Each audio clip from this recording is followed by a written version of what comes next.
ഖിയാമത്തിന്റെ അടയാളങ്ങളിൽ ചെറുതെല്ലാം കഴിഞ്ഞുകൊണ്ടിരിക്കുന്നു. ഇനിയിപ്പോ പ്രധാനപ്പെട്ട വലിയ അടയാളം വരാനിരിക്കുന്ന 10 അടയാളങ്ങളെ കോർത്ത് കാണിക്കുന്ന ഇമാം മഹ്ദി റളിയല്ലാഹു അൻഹു വരാൻ അടുത്തിരിക്കുന്നു. ഇമാം മഹ്ദി റളിയല്ലാഹു അൻഹു വന്നു കഴിഞ്ഞാൽ ഇസ്ലാമിന് ഇസ്സത്താണ്, മുസ്ലിമീങ്ങൾക്ക് അന്തസ്സ്. അള്ളാഹുവിന്റെ റസൂല് പറഞ്ഞു, ഇമാം മഹ്ദി വരുന്നതിന് മുമ്പ് ഭൂമി മുഴുവനും അക്രമങ്ങൾ കൊണ്ട് നിറയും. റസൂലുള്ളാഹി സ്വല്ലല്ലാഹു അലൈഹി വസല്ലം പറഞ്ഞു, അൽ മഹ്ദിയു മിന്നാ, ഇമാം മഹ്ദി അഹ്ലു ബൈത്തിൽ പെട്ടവരാണ്. യംലഉൽ അർള ഖിസ്തൻ വഅദ്ലാ, ഭൂമി മുഴുവനും നീതി കൊണ്ട് നിറയ്ക്കും. കമാ മുലിഅതു ളുൽമൻ വജൗറാ, ഭൂമിയിൽ അക്രമവും അരാജകത്വവും നിറയ്ക്കപ്പെട്ട് കഴിഞ്ഞ് അജിലൽ ജബ്ഹ അഖ്നൽ അൻഫ്, നെറ്റി വീതി കൂടിയ ആളാണ്, മൂക്ക് വളഞ്ഞു കൂർത്ത വെളുത്ത സുന്ദരനാണ്, സുറുമയിടപ്പെട്ട കണ്ണുകളാണുള്ളത്, മെലിഞ്ഞയാളുമാണ്. ഒരുപാട് ലക്ഷണങ്ങൾ പറയുന്ന ഹദീസുണ്ട്. ഇമാം മഹ്ദിയുടെ കാലത്ത് ജീവിക്കാൻ അള്ളാഹു തൗഫീഖ് ചെയ്യട്ടെ. ഞാൻ ഒരു സ്ഥലത്ത് ദുആ ചെയ്തപ്പോ ഒരാൾ ആമീൻ പറഞ്ഞില്ല, ഒരു ചെറുപ്പക്കാരനാ. ഞാൻ ചോദിച്ചു, നീ എന്താ ആമീൻ പറയാഞ്ഞത്? പൊന്നുസ്താദെ, ഇമാം മഹ്ദി വന്നാൽ ദജ്ജാല് വരും, ദജ്ജാല് വന്നാൽ പിന്നെ കൊല്ലാൻ ഈസാ നബി വരണം, ഇതൊന്നും കാണാനുള്ള തൊലിക്കട്ടി എനിക്കില്ല. അങ്ങനെയുണ്ട്. പേടിച്ച് ഒരു പേടിക്കുന്ന സാധനം അല്ലേ? നിങ്ങൾക്ക് പറയാം, ഇമാം മഹ്ദി വരുന്നതിന് മുമ്പ് 3 പശ്ചാത്തലം ഉണ്ടാകണം, 3 കാരണങ്ങൾ ഉണ്ടാകണം. അതുണ്ടായിട്ടേ ഇമാം മഹ്ദി വരൂ. ഇമാം മുസ്ലിം ഉദ്ധരിക്കുന്ന ഹദീസിൽ കാണാം, അള്ളാഹുവിന്റെ റസൂല് പറഞ്ഞു, ലാ തഖൂമു സ്സാഅ, ഖിയാമത്ത് സംഭവിക്കുകയില്ല. ഹത്താ, മുത്തുനബി പറയുകയാണ്, യൂപ്രട്ടീസ് നദി ഹത്താ യഹ്സിറൽ ഫുറാത്തു അൻ ജബലിൻ മിൻ ദഹബ്, സ്വർണത്തിന്റെ ഒരു പർവ്വതത്തെ പുറത്ത് കാണിക്കുന്നത് വരെ. ഫമൻ ഹളറഹു ഫലാ യഅഖുദു മിൻഹു ശൈആ, ആരവിടെ എത്തിയാലും ആ സ്വർണത്തിന്റെ മലയിൽ നിന്ന് ഒന്നുപോലും എടുത്തു പോകരുത്. യുഖ്തലു മിൻ കുല്ലി മിഅത്തിൻ 99, 100-ൽ 99 പേരും കൊല്ലപ്പെടും. ഫുറാത്ത് എന്ന് പറയുന്ന ഒരു നദിയുണ്ട്, യൂപ്രട്ടീസ്. അതിലെ വെള്ളത്തിന്റെ ഒഴുക്ക്, നീര് കുറഞ്ഞു വരികയാ. അപ്പോൾ അത് സ്വർണത്തിന്റെ ഒരു മലയങ്ങോട്ട് പുറത്തേക്ക് കാണിക്കും. അത് ഇമാം മഹ്ദി വരുന്നതിന് മുമ്പ് നടക്കണം. ഇതൊന്നാമത്തെ അടയാളമാണ്. രണ്ടാമത്തെ അടയാളം, അല്ലാഹുവിന്റെ റസൂല് പറഞ്ഞു, സതുസാലിഹൂന റൂമ സുൽഹൻ ആമിനാ വതഗ്സൂന അൻതും വഹും അദുവ്വൻ മിൻ വറാഇഹിം വഫീ റിവായത്തിൻ അദുവ്വൻ മിൻ വറാഇകും, നിങ്ങളും പാശ്ചാത്യരും ക്രിസ്ത്യാനികളും കൂടി ഒരുമിച്ച് ഒരു മസ്ലഹത്ത് നടത്തും, ഒരു സന്ധി. നിങ്ങൾ ഇസ്ലാമിക രാജ്യങ്ങളും പാശ്ചാത്യ ക്രൈസ്തവരും കൂടി ഒരു സന്ധി നടത്തും. എന്നിട്ട് നിങ്ങളും അവരും ഒരുമിച്ച് ഒരു പൊതുശത്രുവിനോട് യുദ്ധം ചെയ്യും. അവരുടെ പിന്നിലുള്ള, ഒരു റിവായത്തിൽ നിങ്ങളുടെ പിന്നിലുള്ള, അവരുടെ പിന്നിലുള്ള, നിങ്ങളുടെ പിന്നിലുള്ള. ഇനി വീട്ടിൽ പോയിട്ട് ഗ്ലോബ് എടുത്തിട്ട് നോക്കുക. അവരുടെ പിന്നിലുള്ള, പാശ്ചാത്യരുടെ പിന്നിലുള്ള, നിങ്ങളുടെ പിന്നിലുള്ള ഒരു ശത്രു. അതാരായിരിക്കും ഇസ്മായിൽ ഉസ്താദെ? ഉസ്താദ് ഔറാൻ ചിന്തിച്ചത് മനസ്സിലായി. ആരായിരിക്കും? ചൈനയോ ഇറാനോ? എനിക്ക് ഇപ്പൊ തോന്നുന്നു അമേരിക്ക ആയിട്ടാ. അവരുടെ പിന്നില്, നിങ്ങളുടെ പിന്നില്. അതാരാ അവിടെ ഉള്ളത്? ആരാ ഉസ്താദ്? അല്ല, അമേരിക്ക അല്ലേ? സാധ്യതയാണ്. അള്ളാഹുവിന്റെ റസൂല് വ്യക്തമാക്കിയിട്ടില്ല ആരാണ് ആ ശത്രു. യുദ്ധം ചെയ്യും. ആര് ജയിക്കും? മുസ്ലിങ്ങളും ക്രിസ്ത്യാനികളും ആ യുദ്ധത്തിൽ ജയിക്കും. വതസ്ലമൂൻ വതഗ്നമൂൻ വതൻസിലൂന ബിമർജിൻ ദീ തുലൂൽ, പച്ചപ്പുല്ല് പിടിച്ചു കിടക്കുന്ന സ്ഥലത്ത് വന്ന് നിങ്ങൾ വിശ്രമിക്കും. നിങ്ങൾ ഗനീമത്ത് വാരിക്കൂട്ടും. നിങ്ങളും പാശ്ചാത്യരും യുദ്ധത്തിൽ വിജയിക്കുമ്പോൾ ഫയഖൂമു ഇലൈഹി റജുലും മിൻ അഹ്ലിൻ നസ്രാനിയ, ക്രിസ്ത്യാനികളിൽപ്പെട്ട ഒരു ജുന്തി, ഒരു പട്ടാളക്കാരൻ എഴുന്നേക്കും. യർഫഉ സ്വലീബ്, കുരിശ് ഉയർത്തിപ്പിടിച്ചിട്ട് പറയും, അലാ ഗലബസ് സ്വലീബ്, ഇന്നത്തെ യുദ്ധത്തിൽ വിജയിച്ചത് ക്രിസ്ത്യാനികളാണെന്ന് പറയുമ്പോൾ ഫയഖൂമു ഇലൈഹി റജുലും മിനൽ മുസ്ലിമീൻ, മുസ്ലിമീങ്ങളിൽപ്പെട്ട ഒരു പട്ടാളക്കാരൻ എഴുന്നേൽക്കും. ഫയഖ്തുലു, അയാളെ കൊന്നുകളയും.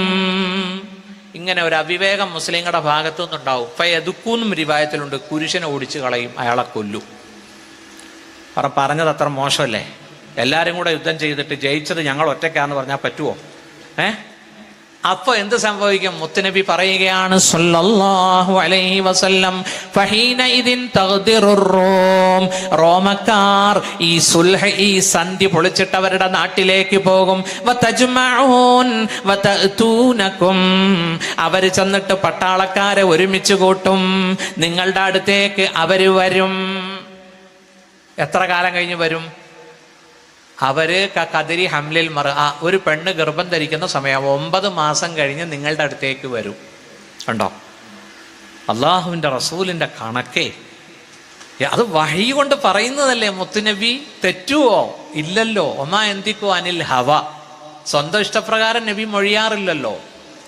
വയഅതൂനകും തഹത 80 ഗായ തഹത കുല്ലി ഗായത്തിൻ 12,000 80 കമാൻഡർമാരുടെ പിന്നിൽ പാശ്ചാത്യർ നിങ്ങളുടെ അടുത്തേക്ക് വരും. ഓരോ കമാൻഡറുടെ പിന്നിലുമുണ്ട് 12,000 12,000 മിലിറ്ററി പട്ടാളം. കണ്ടോ, പാശ്ചാത്യർ നിങ്ങളുടെ അടുത്തേക്ക് വരും 80 കൊടികളുടെ പിന്നിൽ, ഓരോ കമാൻഡറുടെ പിന്നിലും 12,000 പട്ടാളം. 4ാം ക്ലാസ്സിൽ വെച്ച് സ്കൂൾ വിദ്യാഭ്യാസം അവസാനിപ്പിക്കാത്ത 10ാം ക്ലാസ് വരെ കൊണ്ടുപോയവർക്ക് ആ കണക്ക് കൂട്ടാൻ പറ്റും. 9,60,000 പട്ടാളം. ഇനി ഒരു സ്വലാത്തിയല്ല അള്ളാഹുവിൻ്റെ റസൂൽ, ആ സ്വലാത്ത് ഒരു സ്വലാത്തായിരിക്കണം അല്ലേ? സ്വല്ലല്ലാഹു അലാ മുഹമ്മദ് സ്വല്ലല്ലാഹു അലൈഹി വസല്ലം. 9,60,000 പാശ്ചാത്യൻ പട്ടാളം നിങ്ങളുടെ അടുത്തേക്ക് വരും. എവിടെയാണ് അവർ വരുന്നത്? അവർ വന്നിട്ട് യുദ്ധം ചെയ്യുമോ? എത്ര ദിവസം യുദ്ധം ചെയ്യും? മുസ്ലിം പട്ടാള ക്യാമ്പ് എവിടെയാണ്? എല്ലാം ഹദീസിന്റെ താളുകളിലുണ്ട്. ആ യുദ്ധത്തിന്റെ പേരാണ് മൽഹമത്തുൽ കുബ്ര. ഇമാം മുസ്ലിം, ബുഖാരി, മിഷ്കാത്ത് ഒക്കെ ഉണ്ട്. ആ ഹദീസിന്റെ ഗ്രന്ഥങ്ങളിലൊക്കെ ഈ 3ാം ലോക മഹായുദ്ധത്തെ പറ്റി മൽഹമത്തുൽ കുബ്ര എന്നാ പറയുന്നത്. ഒരു വലിയ യുദ്ധം വരാനുണ്ട്. ആ യുദ്ധത്തെ പറ്റി കൂടുതൽ അറിവില്ലാത്തതും മുസ്ലിങ്ങൾക്ക് തന്നെയാണ്. ക്രിസ്ത്യാനികൾക്കും അറിയാം, ജൂതന്മാർക്കും അറിയാം. ക്രിസ്ത്യൻ കുട്ടികൾ പറയും, ഓ ജീസസ് കം, യേശുവെ വന്നാലു. കണ്ടോ, ഈസാ നബി വരാനെടുത്തു. ഈസാ നബി വരണമെങ്കിൽ ദജ്ജാൽ വരാനെടുത്തു അല്ലേ? ദജ്ജാൽ വരുന്നത് എപ്പോഴാ? ഇമാം മഹദിയുടെ ലാസ്റ്റ് സമയത്താ. ഇമാം മഹദിയും ഈസാ നബിയും ഒന്നിച്ച് കുറച്ചു കാലം താമസിക്കും. ഈസാ നബി ഭരിക്കുന്ന സമയത്ത് ഇമാം മഹദി വഫാത്താകും, ബൈത്തുൽ മുഖദ്ദസിൽ ഖബറടക്കും. ഈസാ നബി വന്നു കഴിഞ്ഞ് കല്യാണം കഴിക്കും, 2 ആൺകുട്ടികൾ ഉണ്ടാവും, മുഹമ്മദ്, മൂസ എന്ന് പേരിടും. എല്ലാം ഹബീബായ റസൂലുള്ളാഹി നമുക്ക് പറഞ്ഞു തന്നു സഹോദരങ്ങളെ, നമുക്ക് പറഞ്ഞു തന്നു. ആമിന ബീവിയുടെ മുത്തുമോൻ മുഹമ്മദ് മുസ്തഫ. മുത്തുനബി പറഞ്ഞു, ലാ തഖൂമു സാഅതു ഹത്താ യൻസിലർ റൂമു ബിദാബികിൻ ഔ ബിൽ അഅമാക്. സഹീഹായ ഹദീസാണ്. പാശ്ചാത്യൻ പട്ടാളം ദാബിക്കിലോ അഅമാക്കിലോ ഇറങ്ങാതെ ലോകം അവസാനിക്കുകയില്ല. ഫുസ്താത്തുൽ മുസ്ലിമീന യൗമൽ മൽഹമത്തിൽ കുബ്റാ ബി അർലിൻ യുഖാലു ലഹാ അൽ ഗൂത. മുസ്ലിമീങ്ങളുടെ പട്ടാള ക്യാമ്പ് അൽ ഗൂത എന്ന ഗ്രാമത്തിലായിരിക്കും. വഫീഹാ മദീനത്തുൻ, അവിടെ ഒരു പട്ടണമുണ്ട്. യുഖാലു ലഹാ ദിമഷ്കു, ആ വലിയ പട്ടണത്തിന്റെ പേര് ഡമാസ്കസ് എന്നാണ്. ഡമാസ്കസിനടുത്ത് അൽ ഗൂത്ത എന്ന ഗ്രാമത്തിൽ മുസ്ലിം പട്ടാളത്തിന്റെ ക്യാമ്പും ഉണ്ടാവും.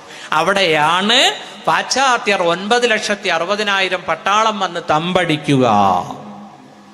അതൊരു യുദ്ധവാ സുഹൃത്തുക്കളെ. ആ യുദ്ധം ഇന്നത്തതുപോലെ രാത്രി ബോംബിംഗ് ഒന്നും അല്ല. അന്നൊരു ബോംബും കാണൂല, അന്നൊരു മെഷീൻ ഗണ്ണും കാണൂല. അന്ന് കുതിരയും വാളും കുന്തവും കൊണ്ടായിരിക്കും.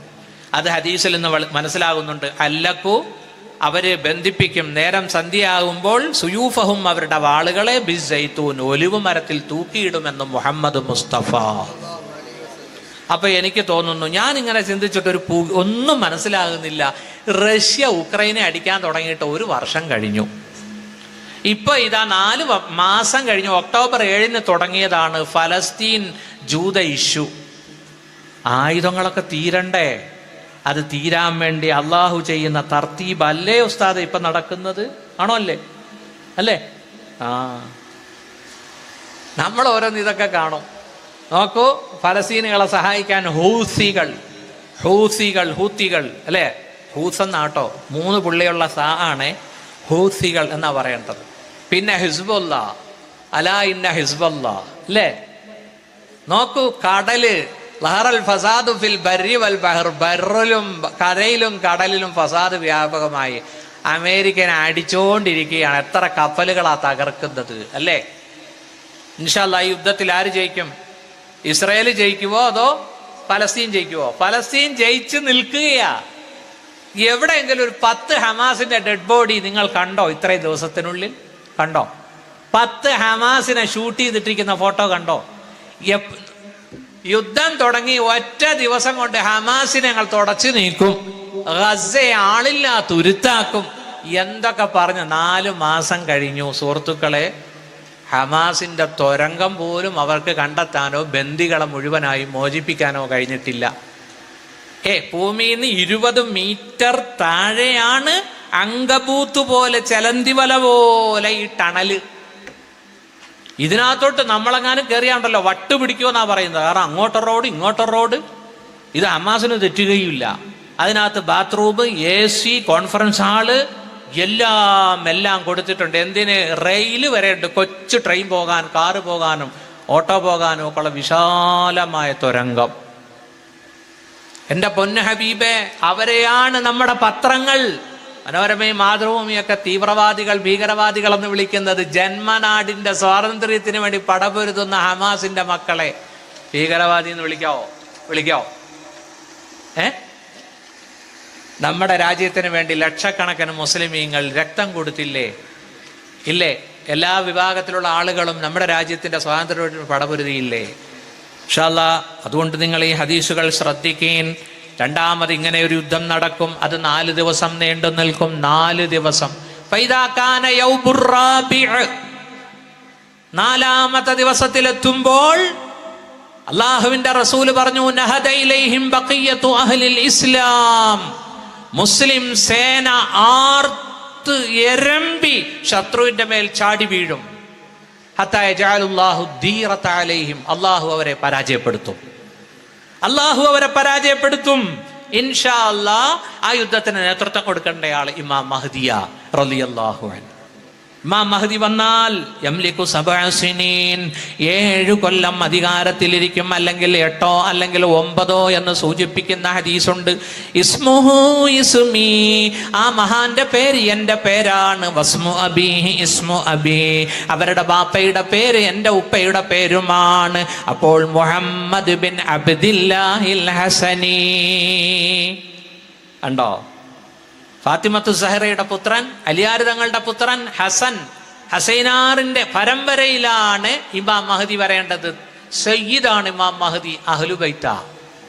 ഇനി 3ാമത്തെ അടയാളം എന്താണെന്നറിയോ? ഇമാം മഹ്ദി വരുന്നതിന് മുമ്പ് സംഭവിക്കേണ്ട 3ാമത്തെ അടയാളം എന്താ? അതൊരു ഭയങ്കര അടയാളമാണ്. അള്ളാഹുവിന്റെ റസൂല് പറഞ്ഞു, യകൂനു ഇഖ്തിലാഫുൻ ഇൻദ മൗതി ഖലീഫ. ഒരു ഖലീഫ മരിക്കും. ആ ഖലീഫയുടെ മരണശേഷം അധികാരത്തിന് വടംവലി ഉണ്ടാകും. ആ സമയത്ത് യഖ്റുജു റജുലുൻ മിൻ അഹ്ലിൽ മദീന ഹാരിബൻ ഇലാ മക്ക. മദീനയിൽ നിന്നൊരാൾ ഓടും. മക്കയിലെ മസ്ജിദുൽ ഹറാമിൽ വന്ന് മസ്ജിദുൽ ഹറാമിലേക്ക് കയറിയിരിക്കും. ഫയഅതൂനഹു ഉനാസു മക്ക, മക്കക്കാർ വന്നുകൊണ്ട് ഫയുഖ്രിജൂനഹു ഫയുബായിഊന ബൈന റുക്നി വൽ മക്കാം. മക്കക്കാർ വന്നിട്ട് ആ മഹാനെ മസ്ജിദുൽ ഹറാമിൽ നിന്ന് പുറത്തേക്ക് കൊണ്ടുവന്നിട്ട് ബൈഅത്ത് ചെയ്യും. മനസ്സിഷ്ടപ്പെടാതെ, വഹുവ കാരിഹുൻ എന്ന ഹദീസിലുണ്ട്, അനിഷ്ടത്തോടുകൂടി ബൈഅത്ത് നടക്കും. ഒരു ഹദീസിൽ വരുന്നുണ്ട്, അൽ മഹ്ദിയു മിന്നാ അഹ്ലൽ ബൈത്ത് യുസ്ലിഹുല്ലാഹു ഫീ ലൈല. ഇമാം മഹ്ദി അഹ്ലുബൈത്തിൽപ്പെട്ടവരാണ്. അല്ലാഹു ഇമാം മഹ്ദിയെ പക്വതപ്പെടുത്തും ഒറ്റ രാത്രി കൊണ്ട് അധികാരം ഏറ്റെടുക്കാൻ. ഒരു രാത്രിയിലാണ് ഈ ദൗത്യത്തിന് ഇമാം മഹ്ദി അർഹനാകുന്നത്.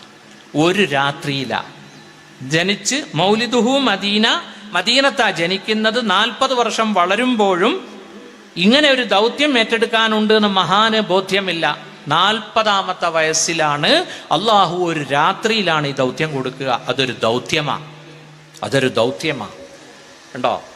ഹദീസിൽ വരുന്നുണ്ട്, അള്ളാഹുവിന്റെ റസൂല് പറഞ്ഞു, ലാ തഖൂമുസ്സാഅതു ഹത്താ യക്സുറൽ മാലു വയഫീല, സമ്പത്ത് വർദ്ധിക്കാതെ, പൈസ ഒഴുകാതെ ഖിയാമത്ത് സംഭവിക്കുകയില്ല. എവിടെയും പൈസ ഒഴുകും. ലാ തഖൂമുസ്സാഅതു ഹത്താ തഊദ അർളുൽ അറബി മുറൂജൻ വഅൻഹാറാ, ലോകം അവസാനിക്കുകയില്ല, അറേബ്യയുടെ മരുഭൂമി ആയിത്തീരും. മുറൂജൻ വഅൻഹാറാ, പച്ചപ്പ് പിടിച്ച മരുപ്പച്ചയായി മാറും, നദികളും ഉണ്ടാകും. മനസ്സിലാക്കണേ, ഇമാം മഹദി വരുന്നതിന് മുമ്പ് അറേബ്യയിലെ 17% ഇപ്പൊ പച്ചപ്പ് പിടിച്ചതായി. സൗദിയിലെ മലകളിലൊക്കെ ഇപ്പൊ പച്ച കളറാ. അവിടെയൊക്കെ ചെറിയ ചെറിയ നദികൾ ഒഴുകാൻ തുടങ്ങി. മനസ്സിലായോ? ഇനി ഒരു ഹദീസും കൂടി ഉണ്ട്, അത് കേട്ടാൽ നിങ്ങൾ ഞെട്ടും. അള്ളാഹുവിന്റെ ഹബീബ് പറഞ്ഞു സല്ലല്ലാഹു അലൈഹി വസല്ലം, ഫഇദാ റഅയ്തുമൂ, നിങ്ങൾ ഇമാം മഹദിയെ കണ്ടാൽ ഫബായിഉ, നിങ്ങൾ ബൈഅത്ത് ചെയ്യണേ. ഇമാം മഹദി വന്നാൽ നിങ്ങൾ ബൈഅത്ത് ചെയ്യണം കേട്ടോ. നിങ്ങളെ തീവ്രവാദിയായിട്ട് ഗവൺമെന്റ് ഒന്നും പിടിക്കൂല. അന്നത്തെ സാഹചര്യമൊക്കെ മാറിയിട്ടുണ്ടാവും. സേമിയാണോ ചായയാണോ? ഫൈദാ റഅയ്തുമു, നിങ്ങൾ ഇമാം മഹദിയെ കണ്ടാ ബൈഅത്ത് ചെയ്യണേ. വലൗ ഹബ്വൻ അല സൽജ്. എന്താ ഈ ഹദീസിന്റെ അർത്ഥം? ഉസ്താദ്മാര് പറയട്ടെ. വലൗ ഹബ്വൻ അല സൽജ്, മഞ്ഞിന്റെ മുകളിലൂടെ മുട്ടിലെടഞ്ഞെങ്കിലും. നോക്കൂ, ഇമാം മഹദി വരേണ്ട സ്ഥലങ്ങളൊക്കെ ഇപ്പം മഞ്ഞുകട്ട പിടിച്ച് കിടക്കുകയാ മലകളിൽ. ഈ അടുത്ത് എല്ലാ ചാനലും അത് കാണിച്ചു. ഉണ്ടോ? ഇമാം മഹദി വരാറാവുമ്പോ ആദ്യം സ്വീകരിക്കേണ്ടവര് മഞ്ഞുകട്ടയുടെ മുകളിലൂടെ പോയി ബൈഅത്ത് ചെയ്യുന്നത് നമുക്ക് കാണാം ഇൻഷാ അല്ലാഹ്. കാലാവസ്ഥ പോലും അതിന് അല്ലാഹു അനുകൂലമാക്കിക്കൊണ്ടിരിക്കുകയാ. പ്രിയപ്പെട്ട സഹോദരന്മാരെ, ഇനി മറ്റൊരു റിവായത്തിൽ അള്ളാഹുവിന്റെ റസൂല് പറഞ്ഞു, യഖ്തതിലു ഇൻദ കൻസികും സലാസ. ശ്രദ്ധിക്കണേ, ഈ ഹദീസ് ശ്രദ്ധിക്കണം. യഖ്തതിലു ഇൻദ കൻസികും, നിങ്ങളുടെ നിധിയുടെ അടുക്കൽ യുദ്ധം ചെയ്യും. സലാസത്തുൻ, 3 പേര്.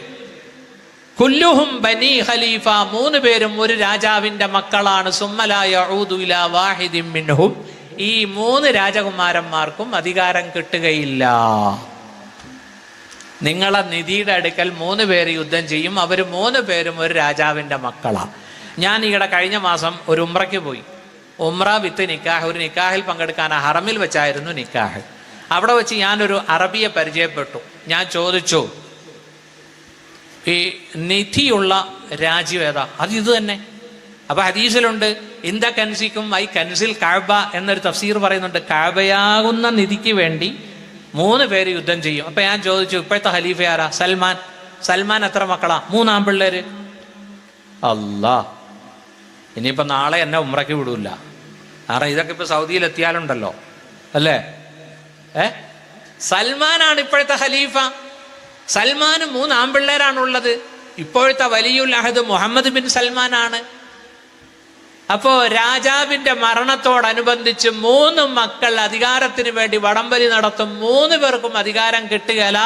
ആ സമയത്ത് മദീനത്തുനിന്ന് ഒരാൾ ഓടി വരും, മക്കയിൽ വന്ന് അഭയം തേടും. ആ ബഹുമാനപ്പെട്ട വ്യക്തിത്വമാണ് ഇമാമുന വസയ്യിദുന മഹ്ദി റളിയല്ലാഹു അൻഹു. അല്ലാഹു തആല മഹ്ദി ഇമാമിനെ കാണാനും ബൈഅത്ത് ചെയ്യാനും പടച്ചോൻ തൗഫീഖ് നൽകട്ടെ. ഇമാം മഹ്ദി വന്നാൽ ആദ്യം എതിർക്കുന്ന ആരാന്നറിയോ? ആരാ? നിങ്ങൾ തന്നെയാ. നിങ്ങളെന്ന് പറയാൻ മലപ്പുറംകാരെന്നല്ല ഈ പറഞ്ഞതിൻ്റെ അർത്ഥം. പിന്നെ ഗൾഫുകാർ ആദ്യം എതിർക്കും. കണ്ടോ? തഹ്സൂന ജസീറത്തൽ അറബ്, ഇമാം മഹദിയും വിശ്വാസികളും അറേബ്യൻ ഉപദ്വീപിനോട് യുദ്ധം ചെയ്യും. അല്ലാഹു അവിടെ വിജയം കൊടുക്കും ഇമാം മഹദിക്ക്. രണ്ടാമത്തെ യുദ്ധം തഹ്സൂന ഫാരിസ, ഇറാനോടാണ്. ഇമാം മഹദി ഇറാനെ പരാജയപ്പെടുത്തും, അല്ലാഹു ഫതഹ് കൊടുക്കും. പിന്നീട് യുദ്ധം ചെയ്യുന്നത് അള്ളാഹുവിന്റെ റസൂല് പറഞ്ഞു, സുമ്മ തഹ്സൂന റൂം, റോമയോടാണ്, ഇറ്റലിയോടാണ്, പാശ്ചാത്യ നാടുകളോടാണ്. അള്ളാഹു നിങ്ങൾക്ക് വിജയം തരും. നാലാമത് യുദ്ധം ചെയ്യുന്നത് സുമ്മ തഹ്സൂന ദജ്ജാൽ, ദജ്ജാലിനോടാണ്. അതായത് ദജ്ജാൽ വന്നാൽ വരാൻ കാത്തിരിക്കുന്നതും സഹായിക്കുന്നതുമായ ഒരു രാജ്യമാണ് ഇസ്രയേൽ. ഇസ്രയേൽ ഉണ്ടോ? മുത്തുനബി പറയുകയാണ്, യത്ബഉ ദജ്ജാല 70,000 മിൻ യഹൂദി ഇസ്ഫഹാൻ. ഇസ്ഫഹാൻ എന്ന നാടുണ്ട്. ആ നാട്ടിലെ 70,000 ജൂതന്മാർ ദജ്ജാലിന്റെ പട്ടാളത്തിലേക്ക് ചേരും.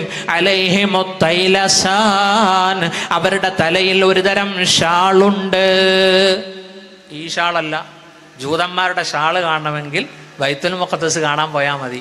ഇപ്പൊ പോകണ്ട കേട്ടോ, ഇപ്പൊ യുദ്ധം നടക്കുകയാണ്, വിടൂല. ശാന്തമാവുമ്പോൾ പോയിക്കോളി.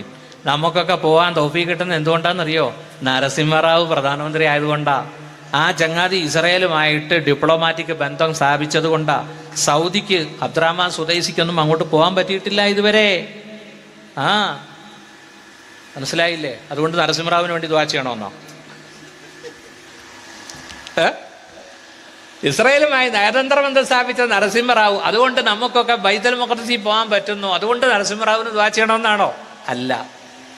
അതൊക്കെ അല്ലാഹു തആല സുൽത്താനുൽ ഹിന്ദിന്റെ ബർക്കത്ത്, ഖാജ ഗരീബ് നവാസിന്റെ ഒക്കെ ബർക്കത്ത് കൊണ്ട് നമ്മുടെ കയ്യിൽ 1,25,000 രൂപ ഉണ്ടെങ്കിൽ നമുക്കിന്ന് ഫലസ്തീനിൽ പോവാം, അല്ലേ? ഇൻഷാ അല്ലാഹ് നിങ്ങളൊക്കെ പോകണം. പോയാൽ മാത്രം പോരാ, നാട്ടുകാരെ ഒക്കെ നിങ്ങൾ കാടിളക്കി കൊണ്ടുപോകണം. നമ്മുടെ ഹറമല്ലേ? അതെന്താ നമ്മുടെ മുസ്ലിയാക്കന്മാരൊന്നും ബൈത്തുൽ മുഖദ്ദസിന്റെ ഫളായിൽ പറയാത്തത്? 17 മാസം തിരിഞ്ഞു നിന്ന് നിസ്കരിച്ച ആദ്യത്തെ ഹറമാണ് നമ്മുടെ. അള്ളാഹുവിന്റെ റസൂലും സഹാബത്തും. മൈമൂന ബീവി ചോദിച്ചു, അള്ളാഹുവിന്റെ റസൂലെ അഫ്തിനാ ഫീ ബൈത്തുൽ മഖ്ദിസ്, ബൈത്തുൽ മുഖദ്ദസിന്റെ ചരിത്രം പറയൂ നബിയെ. ഫൈന്നഹു അർളുൽ മഹ്ശരി വൽ മൻശർ, അവിടെയാണ് മഹ്ശറ, അവിടെയാണ് മഹ്ശറ, അവിടെയാണ് ഉത്ഥാനം, എഴുന്നേക്കുന്നത് എല്ലാവരും. ഇൻഷാ അല്ലാഹ് അത് കാണണ്ടേ? ഞാനും വാപ്പയും എൻ്റെ നല്ല പാതിയും ഉണ്ട്. ഞങ്ങൾ പിന്നെ ഇവിടെ നിന്ന് നെടുമ്പാശ്ശേരി നേരെ റിയാദിലെത്തി. റിയാദിൽ നിന്ന് അമ്മാനിലേക്ക് പറന്നു. അമ്മാൻ ജോർദാൻ്റെ തലസ്ഥാനമാണ്, നല്ല സ്ഥലം കേട്ടോ അമ്മാൻ. അവിടെ പോയി റെസ്റ്റ് എടുത്തു. അമീർ പറഞ്ഞു നമുക്ക് നാളെ രാവിലെ നമുക്ക് പിന്നെ മൂത്തത്ത് യുദ്ധം നടന്ന സ്ഥലത്ത് പോവാം. അവിടെ നിന്ന് നമ്മൾ ഷുഐബ് നബിയുടെ ഖബറിൽ പോകും. 4 ദിവസം ജോർദാനി. അത് കഴിഞ്ഞ് ഞങ്ങൾ ഇസ്രയേൽ വഴി, പിന്നെ ബൈ റോഡാ, ഇസ്രയേൽ വഴി ഈജിപ്തിലേക്ക് പോവുകയാണ്. അപ്പൊ അങ്ങനെ പോയി ഒരു പകല് മുഴുവനും AC ബസ്സിൽ യാത്ര ചെയ്യുക. വേറെ ഒന്നും അവിടെ ഇല്ല, വെറും മലകളും ഭൂമിയും. അപ്പൊ എൻ്റെ ഭാര്യ പറഞ്ഞു, പടച്ചവനെ ഇവിടെയാണോ മഹ്ശറ എന്ന്. അത് പറഞ്ഞു കഴിഞ്ഞ് കുറച്ച് കഴിഞ്ഞ് കിതാബ് ആഴത്തി നോക്കിയപ്പോഴാണ് ഇതേ റസൂലുള്ള പറയുന്നത് അവിടെയാ നിങ്ങളുടെ മഹ്ശറ എന്ന്. അപ്പൊ ഞാൻ ഭാര്യയോട് പറഞ്ഞു, ഓ നീ ഭയങ്കര സാധനം കേട്ടോ. നിങ്ങൾ പെണ്ണുങ്ങളെ ഒന്നും അങ്ങനെ മോശക്കാരാക്കണ്ട. നമ്മുടെ പെണ്ണുങ്ങൾക്ക് ദീൻ വന്നാലുണ്ടല്ലോ, പിന്നെ അടുക്കളയിലും എപ്പോഴും ദിക്റിലായിരിക്കും. പിന്നെ ഒരു കാര്യമുണ്ട് കേട്ടോ, ഇത് മൂത്താ പിന്നെ നമുക്ക് കടിഞ്ചായും കിട്ടൂല, കഞ്ഞിയും കിട്ടൂല. ഞാൻ ഈയിടെ ഒരു വാതിന് പോകാൻ വേണ്ടി, എനിക്ക് ഭയങ്കര മടിയനാണേ. തുണി കഴുകി തരുന്നതും അയണിട്ട് തരുന്നതും നമ്മുടെ നല്ല ബാധ്യത. ഞാനത് ചെയ്ത് കഴിഞ്ഞ് വാല് കഴിഞ്ഞ് ഒരു 500 രൂപ അവൾക്ക് കൊടുക്കുകയും ചെയ്യും കേട്ടോ. അത് പിടിക്കല്ലേ, ബാക്കിയെല്ലാം പിടിച്ചോ. അതെന്താ, ഭാര്യയ്ക്ക് വല്ലപ്പോഴും ഒരു 500 രൂപ കൊടുക്കുന്നത് അവർക്ക് എന്തെങ്കിലും ഗുളിക മീനൊക്കെ മേടിച്ച് ഓട്ടോറിക്ഷയ്ക്കൊക്കെ കൊടുക്കാമല്ലോ, അല്ലേ? കൊടുക്കണ്ടേ? പ്രിയപ്പെട്ട സഹോദരന്മാരെ, നമ്മുടെ ഭാര്യമാരിപ്പോൾ അടുക്കളയിൽ ഖുർആൻ ഓതുന്നു, ദിക്ർ ചൊല്ലുന്നു, സലാത്തി ചൊല്ലുന്നു. ഈയിടെ എൻ്റെ ഭാര്യ വല്ലാണ്ട് സലാത്തി ചൊല്ലുന്നു. ഞാൻ ചോദിച്ചു, എന്താടി നിനക്ക് പെട്ടെന്നൊരു ഈമാൻ? അല്ല, അപ്പുറത്തെ വീട്ടിൽ എൻ്റെ ഭാര്യ, എൻ്റെ മച്ചാൻ്റെ ഞങ്ങളുടെ നാട്ടിൽ മച്ചാന്ന് പറയും ഭർത്താവിന്, മച്ചാൻ്റെ അനിയത്തി ഹാഫിലത്താ. ആ കൊച്ച് എപ്പോഴും സലാത്തി ചൊല്ലുന്നു, മൊബൈൽ തുറന്നു വെച്ചുകൊണ്ട്. അത് കണ്ടിട്ട് ഇവിടെ വന്നിട്ട് ഇവളും സ്വലാത്ത്. ഇൻഷാ അല്ലാഹ് സ്വലാത്ത് വർദ്ധിപ്പിക്കാനുള്ള തൗഫീഖ് ചെയ്യട്ടെ. നമ്മുടെ സുന്നി പെണ്ണുങ്ങൾ മോശമൊന്നും അല്ല കേട്ടോ, നല്ല ദിക്ർ ചൊല്ലുന്നവരുണ്ട്. ഈയിടെ ഒരു പെണ്ണുങ്ങൾ അവ്വാബീൻ നിസ്കരിക്കുന്നു. അപ്പോൾ എന്നോടൊരാൾ വന്നിട്ട് ചോദിച്ചു, ഉസ്താദേ അങ്ങനെ ഒരു നിസ്കാരം ഉണ്ടോ അവ്വാബീൻ? ഞാൻ പറഞ്ഞു, ഉണ്ടടാ, മഗ്‌രിബ് കഴിഞ്ഞ് 2-2-2 മഗ്‌രിബിൻ്റെ സുന്നത്ത് കൂടാതെ ഒരു 6 റക്അത്ത് നിസ്കരിക്കുന്നത് സ്വലാത്തുൽ അവ്വാബീന. അതെന്താ? അത് നമ്മുടെ ഭാര്യ ഇപ്പോൾ ചെയ്യുന്നുണ്ട്. എനിക്കിതൊന്നും അറിയില്ലല്ലോ. ഉസ്താദിനോട് ചോദിച്ചിട്ട് ഇൻഷാ അല്ലാഹ് നാളെ പോലെ ഞാനും തുടങ്ങും. ഇൻഷാ അല്ലാഹ് തുടങ്ങാൻ അല്ലാഹു തൗഫീഖ് ചെയ്യട്ടെ. നമ്മൾ പണ്ഡിതന്മാരൊക്കെ മേടിക്കേണ്ട ഒരു കിതാബാണ് മുകാശഫത്തുൽ ഖുലൂബ് അൽ മുഖറിബു ഇലാ അല്ലാമിൽ ഒയൂബ്. ഗസാലി ഇമാമിൻ്റെ കിതാബാണ്, നല്ലൊരു കിതാബാണ്. നമ്മുടെ മിൻഹാജുൽ ആബിദീൻ, ബിദായത്തുൽ ഹിദായ, പിന്നെ ഇഹ്യാ ഉലൂമുദ്ദീനൊക്കെ പോലെ ഒരു നല്ല കിതാബ്, ചെറിയ കിതാബ്. അതിനകത്ത് ഞാനൊരു സംഭവം കണ്ടു. അസ്സലാത്തു അലയ്യ നൂറുൻ അല സിറാത്ത്. ഒരു ഹദീസാണ്, എനിക്ക് വേണ്ടി നിങ്ങൾ ചൊല്ലുന്ന സ്വലാത്ത് സുറാത്ത് പാലത്തിൽ പ്രകാശമാണ്. അതിൻ്റെ താഴെ ഒരു സംഭവം പറയുന്നുണ്ട്. ഒരു മഹാൻ ഒരിക്കൽ അള്ളാഹുവിൻ്റെ റസൂലിനെ സ്വപ്നം കണ്ടു, സലാം പറഞ്ഞു. റസൂലുള്ള മൈൻഡ് ചെയ്തില്ല. അള്ളാഹുവിൻ്റെ റസൂലേ, അവിടെ എന്നോട് കോപത്തിലാണോ ദേഷ്യത്തിലാണോ? ഞാൻ അങ്ങയുടെ ഉമ്മത്തിയല്ലേ? അങ്ങയുടെ സമുദായത്തെ ഉമ്മ മക്കളെ തിരിച്ചറിയും പോലെ അറിയുമെന്ന് ഞാൻ കേട്ടിട്ടുണ്ടല്ലോ. ശരിയാണ്, ഞാൻ എൻ്റെ സമുദായത്തെ തിരിച്ചറിയും, പക്ഷേ എനിക്ക് നിന്നെ മനസ്സിലായില്ല. അന്നകലം തദ്കുർനി, നീ എന്നെ ഓർക്കാറില്ലല്ലോ സ്വലാത്ത് കൊണ്ട്, അതുകൊണ്ട് എനിക്ക് നിന്നെ മനസ്സിലാകുന്നില്ല. പിറ്റേന്ന് അദ്ദേഹം ഞെട്ടി എണ്ണിച്ചു. 100 സ്വലാത്ത് നഫ്സിന് നിർബന്ധമാക്കി ചൊല്ലാൻ തുടങ്ങി. അതാ വരുന്നു 14-ാം രാവിന്റെ ശോഭയുള്ള റസൂലുള്ളാഹി പുഞ്ചിരിച്ചുകൊണ്ട് സ്വപ്നത്തിൽ വരുന്നു. അദ്ദേഹത്തെ പെട്ടെന്ന് തിരിച്ചറിഞ്ഞു. ഇൻഷാ അല്ലാഹ് എനിക്കും ഭയങ്കര മടിയാ സ്വലാത്തിയല്ല. എന്താണെന്നറിയില്ല, സ്വലാത്തിയല്ല മടിയാ. ഈ സംഭവം വായിച്ചു കഴിഞ്ഞപ്പോൾ എനിക്കും അള്ളാഹു ഹിദായത്ത് തന്നു. ഞാനും ഇപ്പോൾ കുറേ സ്വലാത്തി ചൊല്ലുന്നുണ്ട്. മനസ്സിലായില്ലേ? ഞാൻ ചൊല്ലാതെ ഇങ്ങോട്ട് ചൊല്ലാൻ പറയുന്നത് ശരിയാണോ? വാഇദ് മുത്തഇദാകണ്ടേ? ആകണ്ടേ? ഇൻഷാ അല്ലാഹ് നിങ്ങൾ ഇവിടെ നടക്കുന്ന ആ സ്വലാത്തിൻ്റെ മജ്ലിസിൽ പങ്കെടുക്കണം. ഉമ്മ പെങ്ങന്മാരും എല്ലാവരും വരണം. ബഹുമാനപ്പെട്ട ലിയാഖത്ത് അലി പൂക്കോയ തങ്ങളുടെ മജ്ലിസിൽ നടക്കുന്ന സ്വലാത്ത് ഇൻഷാ അല്ലാഹ് നമ്മൾ നമുക്ക് വേണ്ടിയും നമ്മുടെ നാട്ടുകാർക്ക് വേണ്ടിയും ലോകർക്ക് വേണ്ടിയും ഫലസ്തീനികൾക്ക് വേണ്ടിയും വസ്സക്കാർക്ക് വേണ്ടിയും ഒക്കെ ദുആ ചെയ്യുന്നുണ്ട് അവിടെ. അള്ളാഹു നമ്മുടെ ദുആ സ്വീകരിക്കട്ടെ. അതുകൊണ്ട് ഇൻഷാ അല്ലാഹ് നിർത്തുന്നു. ബഹുമാനപ്പെട്ട ഇമാം മഹദി വന്നാൽ 9 മാസം യുദ്ധമാണ്, ഹർബ്, വാർ. ലോകത്തോട് യുദ്ധം ചെയ്യും. Middle east, Europe, Israel. അത് കഴിഞ്ഞിട്ട് പിന്നെ ആരോടാ യുദ്ധം ചെയ്യുന്നത്? അള്ളാഹുവിന്റെ റസൂല് പറഞ്ഞു, ലാ തഖൂമു സ്സാഅതു ഹത്താ തുഖാതിലു ഖൂസൻ വ കർമാന. ഖൂസിനോടും കർമാനിനോടും യുദ്ധം ചെയ്യാതെ ലോകം അവസാനിക്കുകയില്ല. സിഗാറുൽ അയുൻ, ചെറിയ കണ്ണുള്ളവർ. ഹുമറൽ വുജൂഹ്, മുഖത്ത് വല്ലാത്ത ചുമന്ന കളറാണ്. തീർന്നില്ല. കന്ന വുജൂഹഹും കൽ മജാനിൽ മുത്തറക, അവരുടെ മുഖം അടിച്ചു പരത്തപ്പെട്ട പരിച പോലെയാണ്. അത് മംഗോളിയ, ചൈന, ജപ്പാൻ ഒക്കെയാ. അപ്പോൾ എല്ലാ രാജ്യവും ഇമാം മഹദിയോട് കടമ രേഖപ്പെടുത്തും. കെലിമ ചൊല്ലി ഇസ്ലാമിലേക്ക് വരും ഇൻഷാ അല്ലാഹ്. അള്ളാഹുവിന്റെ റസൂല് പറഞ്ഞ ഒരു ഹദീസ് കൂടി ഞാൻ പറയാൻ ആഗ്രഹിക്കുന്നു. തമീമുദ്ദാരി ഉദ്ധരിക്കുന്ന ഹദീസാണ്.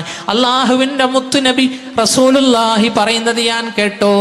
തീർച്ചയായിട്ടും ഈ ഇസ്ലാമിന്റെ സന്ദേശം ലയബ്ലുവന്ന ഹാദൽ അംറു മാ ബലഗൽ ലൈലു വന്നഹാർ, രാവും പകലും എത്തുന്ന സ്ഥലത്തൊക്കെ ഇസ്ലാമിന്റെ മെസ്സേജ് എത്തും. വലാ യത്റുകുല്ലാഹു ബൈത മദരിൻ വലാ വബരിൻ ഇല്ലാ അദ്ഖലഹുല്ലാഹു ഹാദദ്ദീൻ. ഒരു കൊട്ടാരവും ഒരു കുടിലും, ബൈത്ത് മദർ വലാ വബർ. എന്താ വബർ എന്ന് പറഞ്ഞാൽ? രോമം, ചെമ്മരിയാടിന്റെ രോമമൊക്കെ മുകളിൽ ഇട്ടിട്ടുണ്ടാക്കുന്ന കുടില്. വബർ. മദർ എന്ന് പറഞ്ഞാൽ നമ്മുടെ ഈ മണ്ണ് കലക്കി ചുടുകട്ടയാക്കി ഭിത്തികളുണ്ടാക്കുന്ന വീട്. ചെറിയ വീട്ടിലും വലിയ വീട്ടിലും ഇസ്ലാമിന്റെ മെസ്സേജ് എത്തും. അവസാനം അമേരിക്കൻ വൈറ്റ് ഹൗസിലും എത്തും. ബിഇസ്സി അസീസ് ഔ ബിദില്ലി ദലീൽ. നല്ല ബ്രില്യൻ്റായ ആളുകൾ ഇസ്ലാമിലേക്ക് വരുമ്പോൾ ഇസ്ലാമിന് മുതൽക്കൂട്ട്. കടുത്ത ശത്രുക്കൾ ഇസ്ലാമിനെ വിമർശിച്ചുകൊണ്ട് അവർ ലേഖനം എഴുതും, പ്രസംഗിക്കും. അതും ഇസ്ലാമിന് മുതൽക്കൂട്ട്. നോക്കൂ,